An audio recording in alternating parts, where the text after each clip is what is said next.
where you want to select something. That way, it's a bit easier to be more accurate. And then there's the magnetic lasso. This is like an edge detection, so it kind of detects where the edge is like, and it clings to it. It works decently. So here you go, see how that happens, but you see how those little things happen right back there? Just press backspace, and slowly move across, and just press down, and it'll slowly grab into those points. But this is just basically how the magnetic one works. It clings onto everything.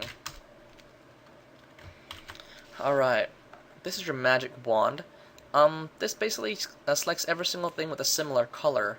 So, to describe that, I'll use, here's blues, and here's reds, and paint directly on top of it.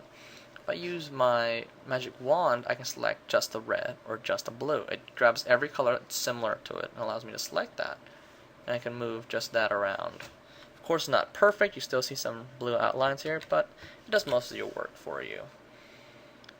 There's also the quick selection, which automatically selects colors around the area. I don't really like it too much yet, but I suppose it'll get better in due time. See that? It just kind of automatically adds selection. Alright, this is your crop tool. If I want to crop this right here, and just press enter, it's cropped. The whole file's cropped, and there you go. That's about it. This is your eyedrop tool. Never go back here. It's almost useless if you have to go back here and press this. Eyedrop tool, when you're painting, just holding Alt down will automatically change it to an eyedrop. This is your healing brush tool. This is for all those people who like to use MySpace, Facebook, or whatever other social networking site, and you hate the little flaws in your face. You can go through and just like paint right over it, and it'll get rid of it. Like, oh, I have this nasty zit. I'm gonna get rid of this. So like paint, gone, zit gone. To show you an example, here's our nasty zit. Here's a giant nasty zit right there. And I cannot stand that because for some odd reason I think everyone will hate me on these social networking sites if I have a zit on my face. So using a program something like this, there's different types. There's spot healing, but I'm using healing brush. I hold Alt down. I'm dabbing the area I want to sample from. Let's say this is your perfect nice blue skin tone, and you hate this little redness, so you just paint right over it, and poof, it's gone.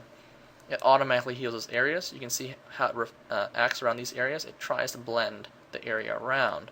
So it's actually pretty smart. It tries to blend in nicely so it doesn't look so obvious. It's my favorite tool. This is the paintbrush. Just like what you think it is. Just paint stuff. Pretty neat. There's different brush options over here. You can change the way it acts, change the tip. So now the paintbrush is slightly different. Now here's another one. Wow. And this one spreads. So there's a lot of different brushes you can use, and you're not limited to just what you have right here. Click, if you right click anywhere in your canvas, there's a little black arrow here, and you can choose what type of brush type you want. So if I wanted, let's say, dry media brush, this is what I use to mimic charcoal, and you get that kind of effect. Alright. This is your clone brush tool. This basically clones every single thing that's right over here. So let me clone this little guy right here, and I want to place him right here. I can. Pretty cool. This is what people used to use to get rid of all those errors on the faces, but I think this works a lot better. This works great for just copying certain things like this and move it all around. I don't know all the tools. I'm not even quite sure what this is. I'm assuming you probably paint undo around the area and just makes it vanish. So it's like, okay, what was there at first is undoing just specifically that area instead of undoing the entire process. Your eraser. If you have a tablet, you can use the back part of your pen, and that also works as an eraser. Your gradient tool. This is what people like to use and make their artwork look kind of lame. Using too much of this looks pretty bad because it looks so fake. So I really highly recommend avoiding this. People use it a lot, and it just looks so cheesy. So please refrain yourself. I know it's kind of fun. The other one that people like to use is, let's make this thing. Here we go. This is blur tool. They like blurring things. Like, oh my god, my face isn't perfect, so I'm going to blur it like crazy until it looks right.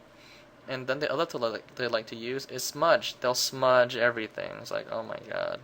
When you smudge like this, your picture becomes very blurry, and you lose the quality of it. I have another tutorial already that goes over how to blend correctly. I mean, this works if you're trying to get, I guess, a certain feel. Like, okay, look, trails. That's about it, though. Try to refrain yourself from using this when you're painting. It just looks bad. It's not that easy to control. It's generally shunned. And then there's Sharpen. What is Sharpen? Well, let me change my brush type. Let's see. I'm going to reset it. Here we go. Let's blur it first, and I'm going to sharpen it so you can see what's going on. So I'm going to blur this thing, everyone's favorite tool, the blur. I'm going to change this to sharpen. Let's come in, maybe you can kind of see it. Let's do that. It's going to sharpen each pixel. The problem is if you do it too much, it gets all pixely, and it looks kind of gross. They can really refine some of these edges. See that? Nice and super sharp edges. But just don't go too much with it, or else it starts giving you this really nasty feel. Alright. The other tool people like to use, dodge and burn. I was guilty of using this back in the past, using it too much and it looks kind of bad. Dodging and burning is a technique used in photography which allows you to lighten, darken images based on the amount of light you're letting through in the darkroom. So, if I keep on going over this with this little dodge tool, it'll eventually lighten up. Woo, look, it's lighting up. Pretty cool. And this burn, it darkens it. And then you have your sponge tool. This really depends on how you use it. Certainly set to currently set to desaturate, so when I paint over this, it becomes desaturated, more gray. If I change this to saturate, it'll make it like super bright, and it'll start blinding you. It's like, woo, brighter red. Sadly, we're using a bright red. Let's use a desaturated red so you can kind of see how that works. Okay, here we go. And we're gonna like saturate this. Look at that. Brighter and brighter and brighter. Now it kind of blends right in. Pretty cool.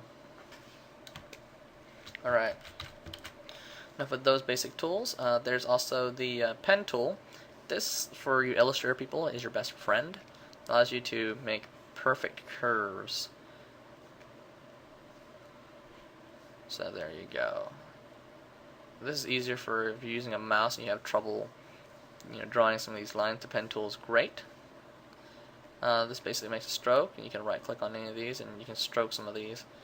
Let's see what other one is there.